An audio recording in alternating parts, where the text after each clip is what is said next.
tried every type of cardio out there for fat loss, and I'm about to save you months of frustration and wasted effort. My name is Jen, and in the next 10 minutes, I'm going to debunk the biggest cardio myths, share exactly what determines fat loss, and give you a simple framework to choose the cardio that's right for you.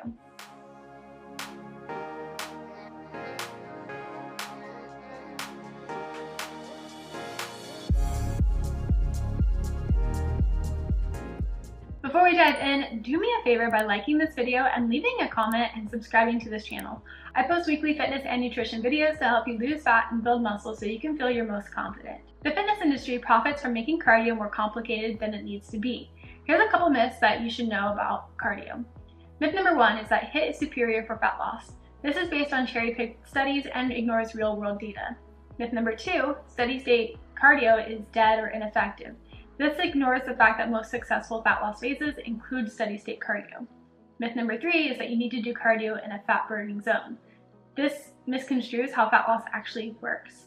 Myth number 4 is that more intense cardio is for better results. And this ignores recovery, sustainability, and individual differences. Myth number 5 is that fasted cardio is better for fat loss. Not necessarily true. Cardio timing matters more than fat loss. Let me tell you about my cardio journey. I started as a runner. Steady state was all that I knew. Then I got into fitness and I was told I needed to do HIIT to be optimal. So I switched to brutal HIIT sessions, felt like garbage, and actually got worse results. Now I do both. I lift 4 times a week and I run 2 to 3 times a week depending on my physique goals and the phase that I'm in.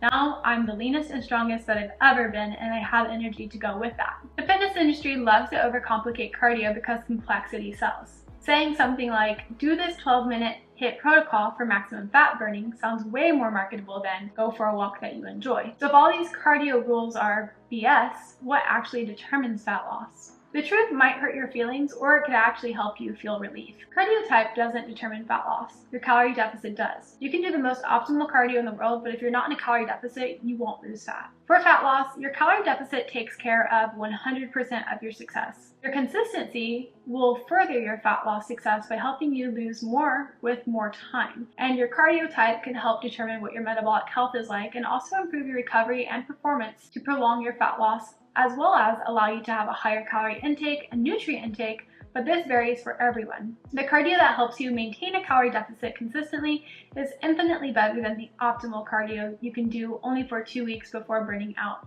I have clients who've lost 30 pounds doing nothing but walking and strength training, and I have others who love high intensity interval training and they get great results with it.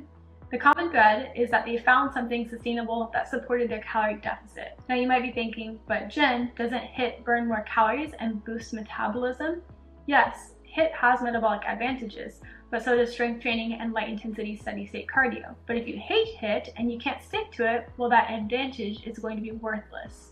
The real factors that matter are adherence. Will you actually do it consistently? Recovery, does it support or interfere with your other training? Is it a good lifestyle fit? Does it work with your schedule and your preferences? What is the injury risk? Can you do it safely for the long term? So if consistency trumps everything else, how do you choose the cardio that you'll actually stick to? The sustainability framework has a couple of factors. Factor 1 is going to be your enjoyment level. This might sound obvious, but it's the most ignored factor. If you hate what you're doing, you won't do it long enough to see results.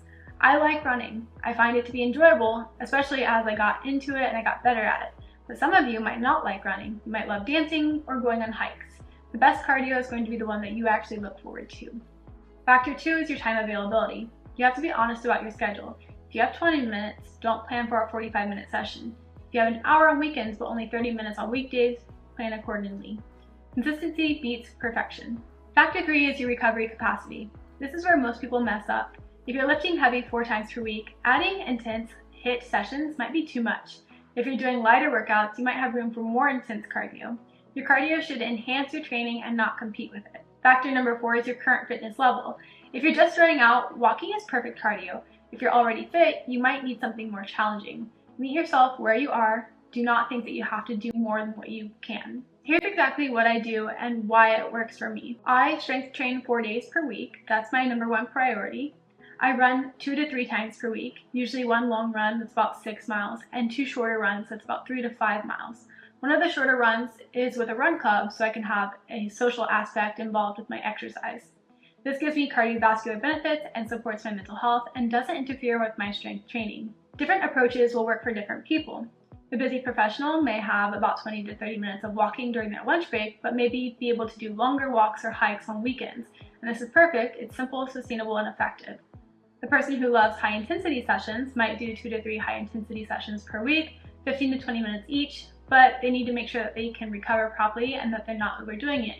As long as they're within those bounds, it's totally fine. There's somebody who might like steady state cardio. This could be about 3 to 4 moderate intensity sessions per week. It could be jogging, cycling, swimming, whatever it is that they enjoy. And there may be somebody who likes to mix it up. High intensity one day, steady state another, maybe a dance class or hiking on weekends.